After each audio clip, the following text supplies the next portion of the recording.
नाशिक महानगरपालिका प्रभाग क्रमांक 14च्या नगरसेविका जागृती दत्तू गांगुर्डे यांच्या पुढाकारातून नागरिकांसाठी मोफत डोळे तपासणी शिबिराचे आयोजन करण्यात आले होते। या शिबिराला नागरिकांचा उत्स्फूर्त प्रतिसाद मिळालाय।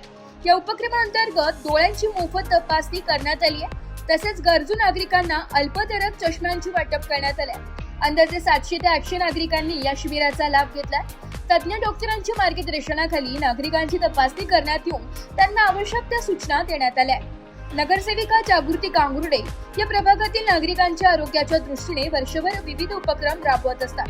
अशा प्रकारच्या शिबिरांमुळे सामान्य नागरिकांना मोठा दिलासा मिळत असून भविष्यातही असे उपक्रम सातत्याने राबविण्यात येणार असल्याची माहिती यावेळी देण्यात आली आहे। प्रज्योत फाउंडेशन आणि दुर्गा आय हॉस्पिटल यांच्या वतीनं आपण प्रभाग क्रमांक 14 गांगुर्डे मॅडम यांच्या ऑफिससमोर शिबिर आयोजित केलेलं आहे। त्याचा फायदा असा की डोळे तपासणी मोफत ठेवली आहे आणि अल्प दरामध्ये अर्ध्या किमतीमध्ये चष्म्याची वाटपही ठेवलेली आहे।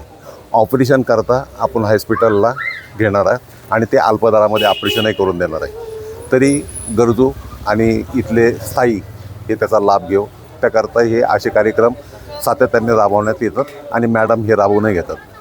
तर डोळे तपासणी करता 700 ते 800 माणसांनी इथेच मला साथ दिलेली आहे आणि डोळे तपासणीचा लाभ घेतला। धन्यवाद। रिपोर्ट नाशिक लोकशाही न्यूज नाशिक।